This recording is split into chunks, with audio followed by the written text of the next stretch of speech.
Good evening, good afternoon, good morning to all of you from American International University, Bangladesh. I'm Dr. Zahid, your host for the book talk on causal inquiry in international relations. The event is jointly organized by Department of Social Science of American International University, Bangladesh, and Department of Politics and International Relations of the University of Reading. We're delighted to have Professor Adam Humphreys with us today to talk about his book. Adam completed his MPhil and DPhil from the University of Oxford, studying philosophy, politics, economics, and international relations. He then spent a further 7 years in Oxford in a variety of teaching and research roles before joining at the University of Reading in 2013, just a year before when I joined there as a PhD student. Professor Adams' main research interests are in the international relations theory, the meta theory, spatially causation and causal explanation, realism and neorealism, the English school of thought, and the relationship between theory and history in international relations. His research interest also includes British foreign and defense policy, strategy, the ethics of war. He's a terrific teacher, an educator, and I recall working with him to review the module of the UK Army Higher Education Pathway AHAB program. He has authored several books, research articles covering his area of interest, and I'll share the links of his bio in the comment box soon, and if you can have a look on those. Dr. Humphrey has just completed his brilliant stint as the head of Department of Politics and International Relations, and will take over as the new head of School of Philosophy, Politics, and Economics at the University of Reading from August. Congratulations, Adam. And I'm sure that your new role as the head of school will add value to sustaining and building new knowledge and engaging research collaboration benefiting the researchers of our discipline all around the world. Now, before we start the talks, just 2 words of why the motivation for which we thought this book talk would be essential, apart from the brilliant work that Adam has already done.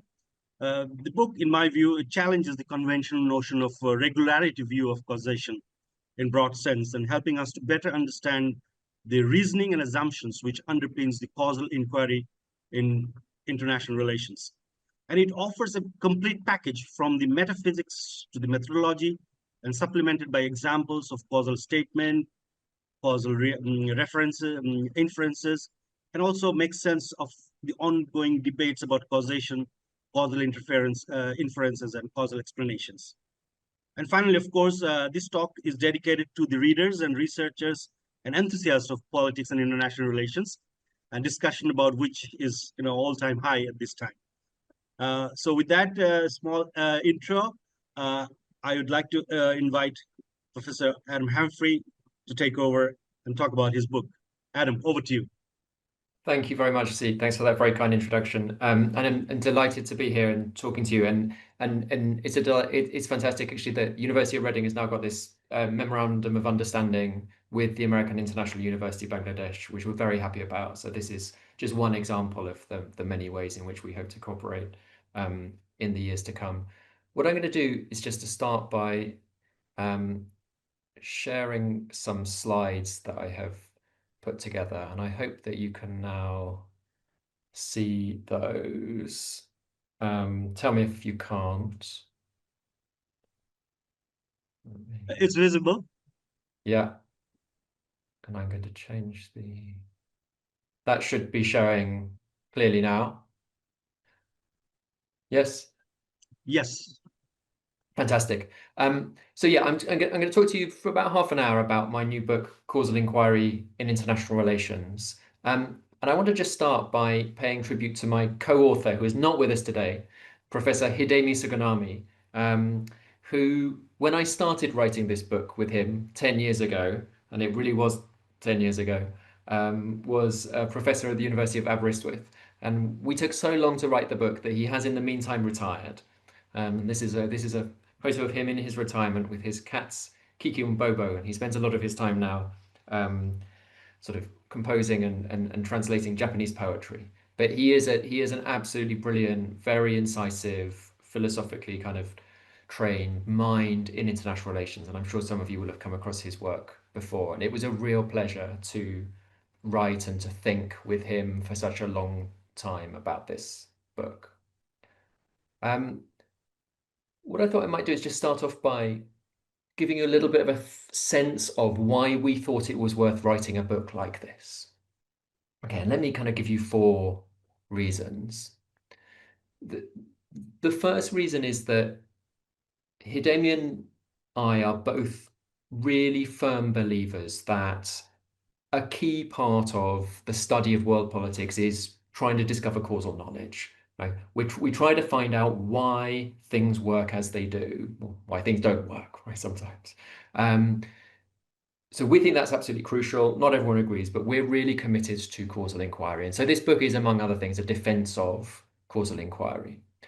But in engaging in causal inquiry, we have to make some deep, often hidden assumptions about the kinds of things that can be related to each other causally, about what it is we're claiming when we make causal claims, about how we reason about causal relations.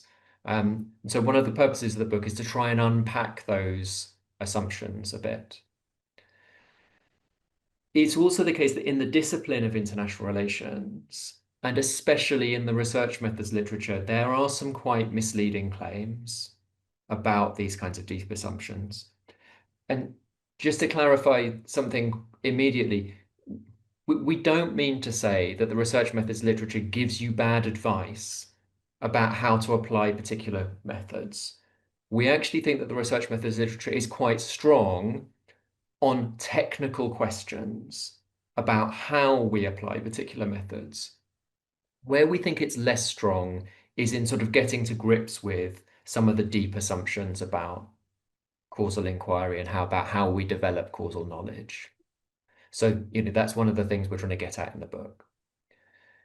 We also think that some of the debates that go on around causal inquiry and international relations are quite helpful. So one kind of a debate you might have come across is a sort of philosophically oriented debate where the case is made that we should embrace scientific realism, that good causal explanations need to identify mechanisms, and in order to identify causal mechanisms, we need to become scientific realists.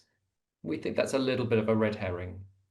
We also think that many of the objections to causal inquiry from critical perspectives in IR are pretty exaggerated. So we do want to defend causal inquiry. And we think that the progress, if there is progress to be made, it's by focusing on broadly methodological questions and what we're going to call the deep logic of causal inquiry. And in a sense, what lies at the heart of our book is an attempt to articulate this deep logic and to spell out its methodological implications. Now, it's a really long, dense book. It is available free and open access, and I will put the link in the chat if you're interested in downloading it completely free.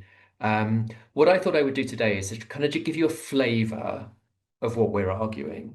So I'm going to try and do 2 things. Firstly, what I'm going to try and do is give you a bit of a sense about how we go about thinking about the content of causal claims, what it is we're claiming when we make a causal claim about the world, about international relations. So I'm going to do a little bit of that, a little bit of analysis of causal claims, and then I'm going to try and give you a sense of why that matters, right? Because I think it matters philosophically to try and get this stuff right, but I think it also matters for how we actually approach the study of world politics. So let me start, the first of those, give you a little bit of a sense of how we go about thinking about what I would call the content of causal claims. So when we make a causal assertion, what is it that we're saying? What is it we're claiming?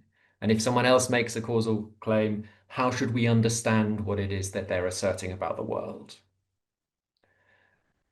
And I want to start with the question of what causal theories tell us. So let me start by just giving you some examples of causal theories. So the paradigmatic form, a typical form, would be a statement of the form A causes B, so where the A and B stand for events of particular types. So causal theory is the claim that events of one type cause events of another type. So revolution causes war. Shared democracy causes peace. That second one, shared democracy causes peace. That's the causal theory that underpins democratic peace theory. The idea is that when 2 states are both democracies, that causes their relations to be peaceful. And then here are some other examples, which are examples from the sciences. So short circuits cause fires. This is an example often discussed by philosophers. And an example I'm going to use, gravity causes objects drop near the Earth's surface to accelerate downwards at approximately 9.8 meters per second squared. So these are examples of causal theories.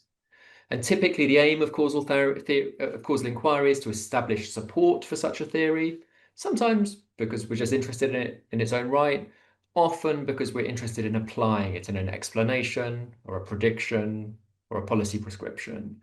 Whatever our aims are, we're probably interested in establishing a causal theory. What I'm interested in, what I'm going to talk to you about in the next 5 minutes or so is, what does a statement of this kind actually tell us?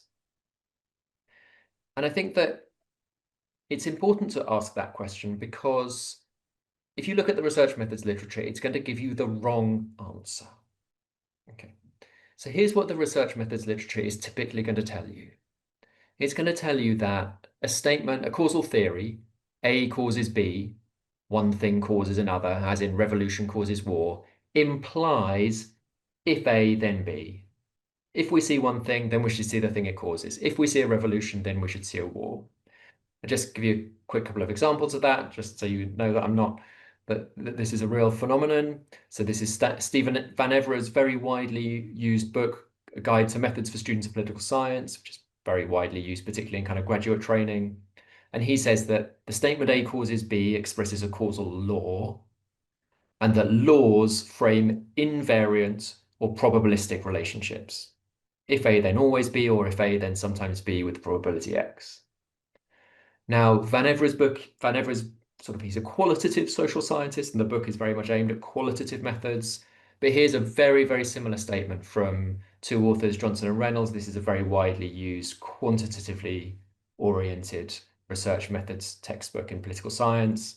They say, if there is a causal relationship between events of two kinds, then an event of one kind will always, or with high probability, bring about an event of the other kind. So to just translate this into sort of more prosaic terms, the claim that they're making is that the statement revolution causes war implies if a revolution, then always or with high probability a war. In other words, if I assert to you that revolutions cause wars, and that statement's true, then we should see, whenever there's a revolution, pretty much, we should see a war. But that's what the research methods literature is going to tell you, but it's not right. It's completely wrong. Okay, let me try and persuade you of my claim that it's wrong. And I want to do that by getting you to think about gravity. Okay. And I want you to consider this statement, which I'm going to call statement A. The statement is, it's causal theory. The statement is gravity causes objects dropped near the Earth's surface to accelerate downwards at around 9.8 meters per second squared. So this is something that we all get taught in school. I've got 13-year-old children. They've been taught this in school recently. They talk about gravity. They've learned this, right? This is something we know to be true. So we can accept this causal theory. However, we also know that most objects don't, in fact, accelerate downwards at 9.8 meters per second squared. So that's what this leaf floating in the air is meant to illustrate. We know that if you drop a leaf, it kind of floats around in the wind, right? Might eventually land somewhere. What it certainly doesn't do is accelerate downwards at 9.8 meters per second squared. Okay. And I give you a very different example, the example of a skydiver, right? Someone who throws themselves out of an aeroplane. They do accelerate downwards towards the Earth at 9.8 meters per second squared, but they very quickly, within about 10 seconds or so, reach terminal velocity. In other words, they stop accelerating. They stop accelerating very, very quickly. So there's a sort of puzzle here. On the one hand, we know this statement about gravity is true. We know that gravity causes objects drop near the Earth's surface to accelerate downwards at 9.8 meters per second squared. On the other hand, virtually no objects actually behave like this. Okay. Now, we also know why most objects don't accelerate downwards at 9.8 meters per second squared, right? It's because of atmospheric resistance. Okay, so the reason that the skydiver reaches terminal velocity is that the effect of gravity...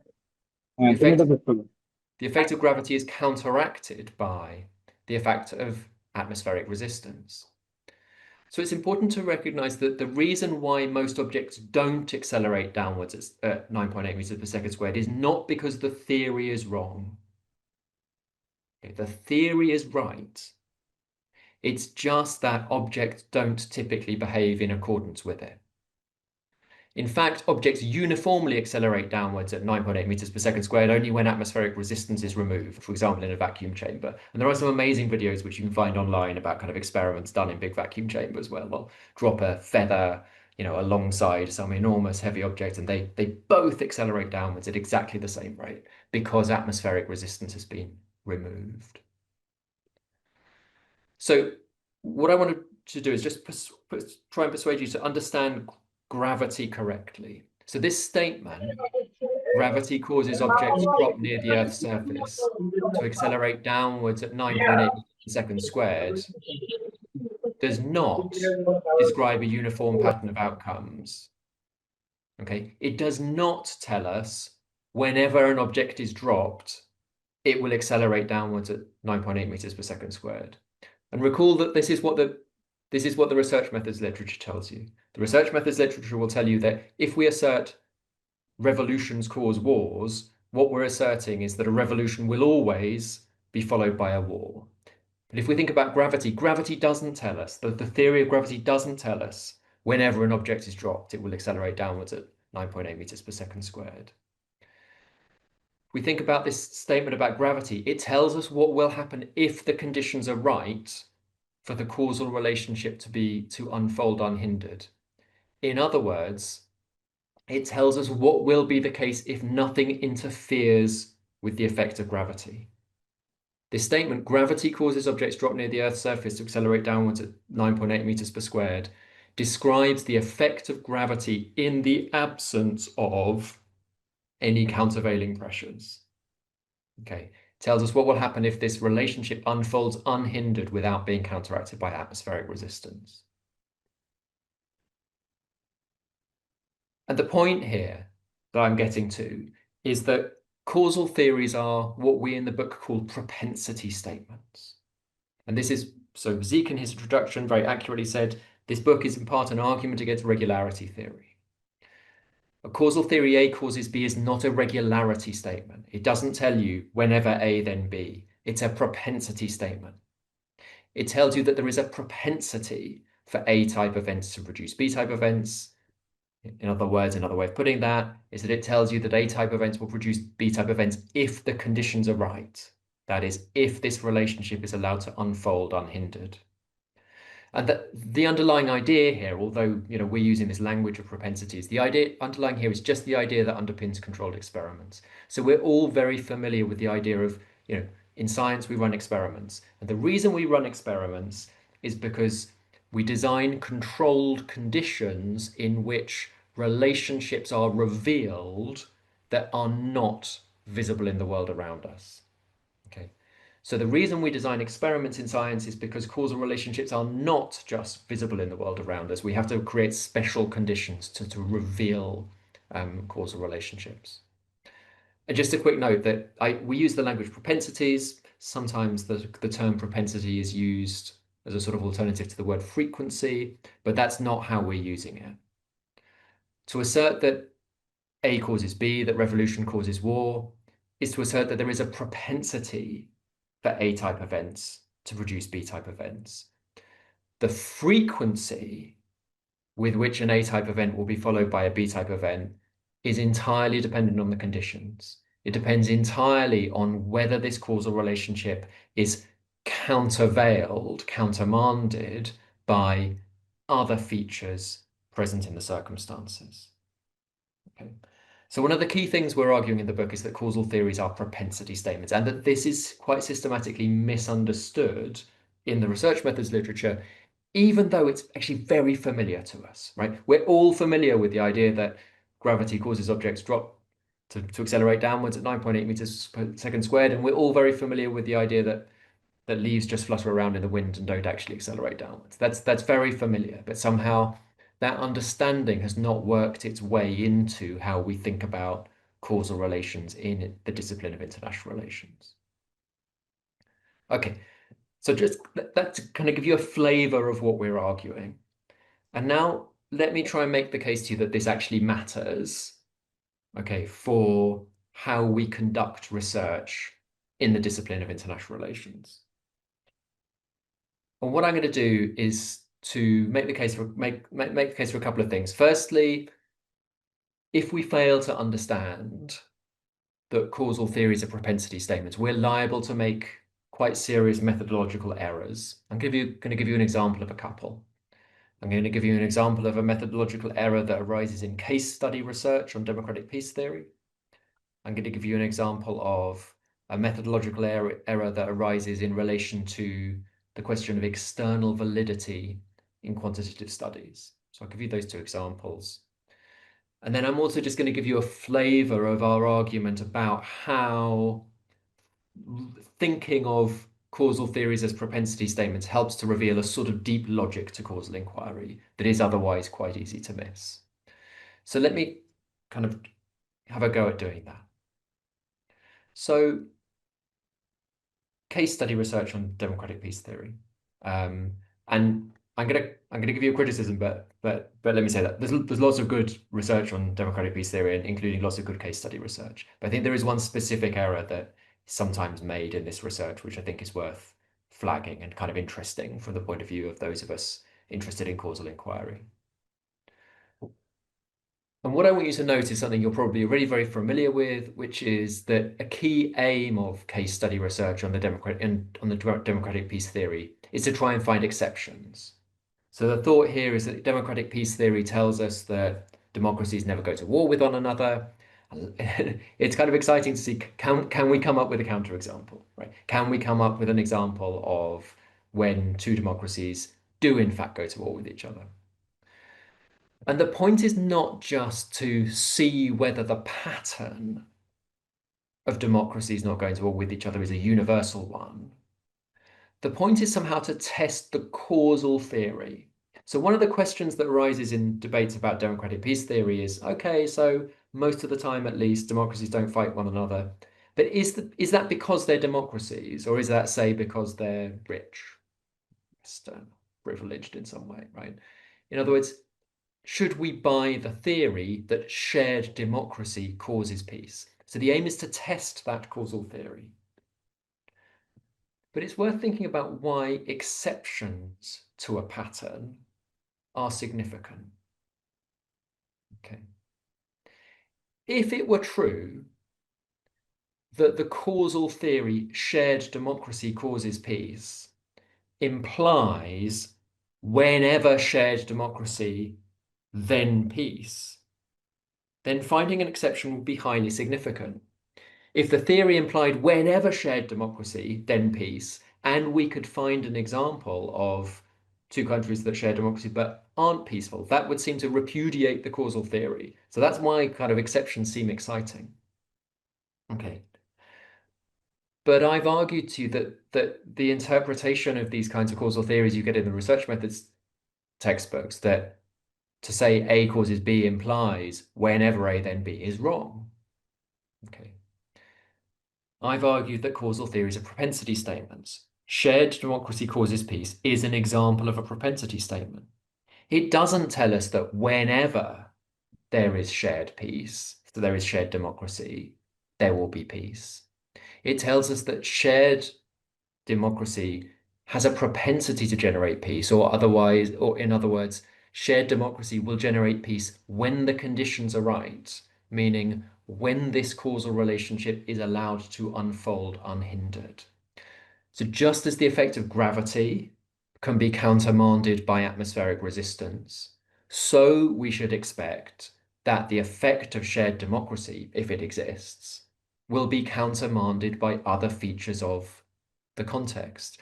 So finding an exception to the pattern is not actually that informative, right? In a sense, finding exceptions is what we should expect if we recognize that causal theories are propensity statements.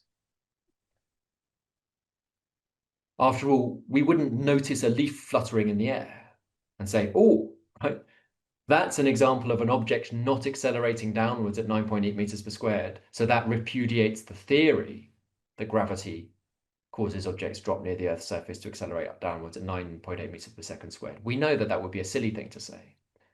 And yet, in this research program on the democratic peace theory, they don't seem to have noticed that it would be really silly to find an exception to the pattern and suppose that this repudiated the causal theory. It's more complicated than that. So that's just one example of how we might go wrong methodologically if we think of causal theories as regularity statements rather than as propensity statements.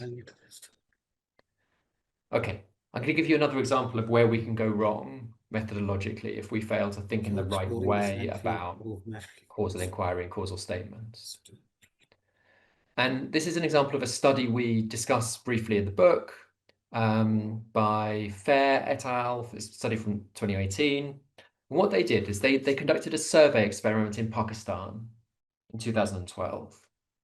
And they were interested in what drives levels of support for militant organizations.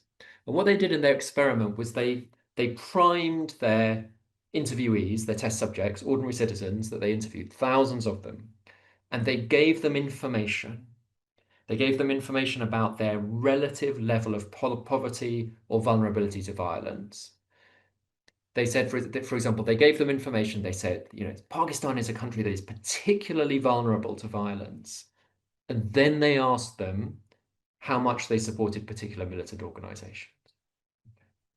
And what they found was that people's beliefs about their levels of poverty or about the vulnerability of their country to violence in other words, had a causal effect on their level of support for militant organizations. Okay.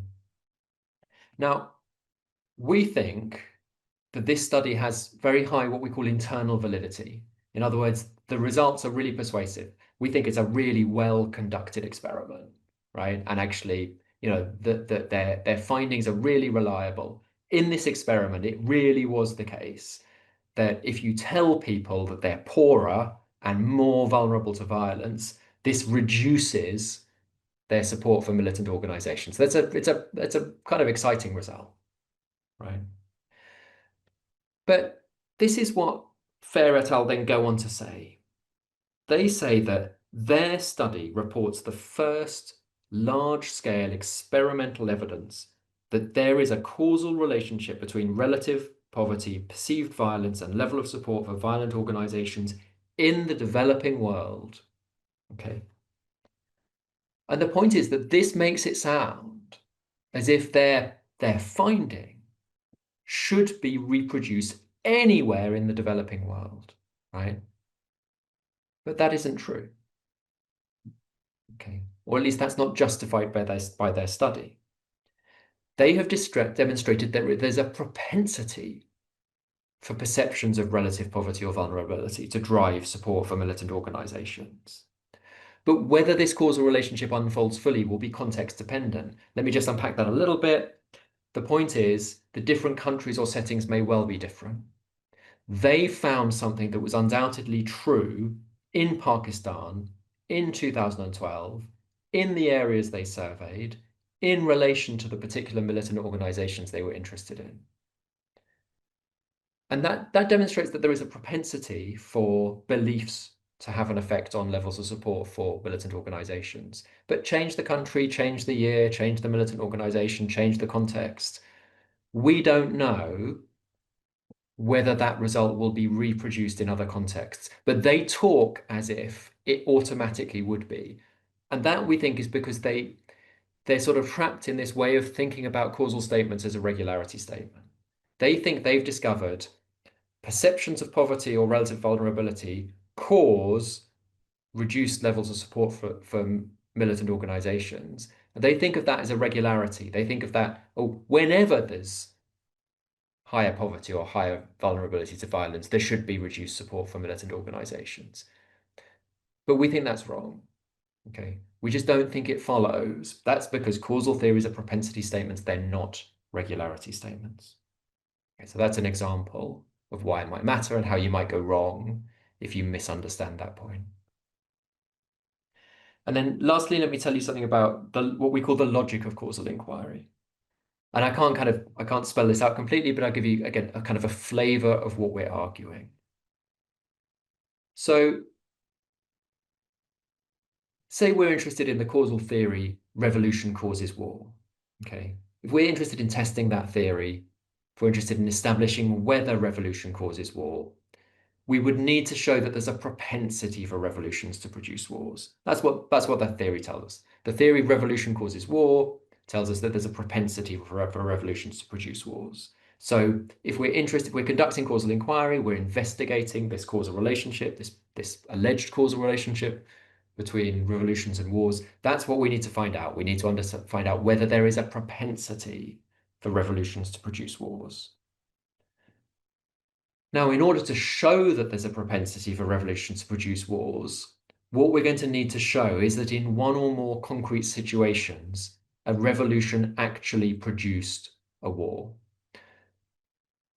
Because notice that if we can show that this revolution caused that war, then we are thereby also showing that revolutions do produce wars, at least under the right conditions. We know that revolutions produce wars under the right conditions because here is an example of a revolution producing a war. Okay. So in order to demonstrate there's a propensity, we need to demonstrate that in one or more particular cases, the causal relationship did unfold unhindered. And in order to show that in some concrete situation, a revolution in fact produced a war, what we're going to need to do is to rule out competing explanations for that war. Okay, and I can't kind of explain that fully, but just give you a sense of what the argument here is here. We know that a war occurred. We know that there was a revolution beforehand. If we can rule out competing explanations, if we can say, oh yeah, look, well, there's a war, and it wasn't caused by kind of an invasion, it wasn't caused by ethnic tensions, it wasn't caused by this, it wasn't caused by that. We can rule out all the alternatives, and the only one we're left with is that it was caused by the revolution. Then that must be what caused it, because there's no other alternatives. So what we're doing when we're conducting causal inquiry is trying to rule out alternative or competing explanations for the occurrence of particular events in order thereby to establish causal propensities. And just very quickly, I want to make the point that this logic, which I'm just kind of sketching for you, underpins quantitative as well as qualitative methods for causal inquiry, although it is a bit obscured by the different languages they employ. So I've used the language of ruling out alternative explanations, ruling out competing explanations. That's a language that qualitative scholars often use. But when quantitative scholars talk about, for example, controlling for confounders or non-spuriousness, they're saying the same thing, just in different language. So I think, one of the conclusions we come to in the book is that the sort of the division between quantitative and qualitative approaches to causal inquiry is a bit misleading, because actually there is this sort of deep, hidden, common logic to them, even despite the different language they use. And we think that any method that is capable of ruling out competing explanations can thereby generate causal knowledge, even a single case study. And sometimes quantitative scholars say, oh no, single case studies, you can't get anywhere with that. I've got at least one member of my own department in Reading who insists that you can't get anywhere with a single case study. Zeke might know who I'm talking about. Yeah, that's wrong. You can potentially generate causal knowledge with a single case study. And in fact, it's worth thinking, the split in IR that is often diagnosed between causal inquiry on the one hand and historical inquiry on the other hand is, we think, quite misleading. Okay, historians potentially are generating knowledge that is causal by ruling out alternative explanations for the occurrence of specific events. So we think that the divide between causal and historical inquiry is quite misleading. So that's I'm kind of coming to the end now, and that kind of gives you the aim has been to give you kind of a sense, a flavor of the kinds of things we argue in the book and why it might be important. We cover a whole bunch of other topics. Hume's thought about causation. This is David Hume, his famous argument about sort of patterns of covariation. We look at Bhaskar and critical realism, the arguments for or against scientific realism. We look at the nature of causal reasoning, talk a lot about causal explanation. We talk a bit about the relationship between causal inquiry and normative other approaches in IR, so normative, interpretive, critical, historical inquiry. So it is a wide-ranging book. It is quite long. I'm sorry about that. But I hope I've given you a flavor of what it is that we argue, and I very much look forward to your questions if you have any. Thank you very much.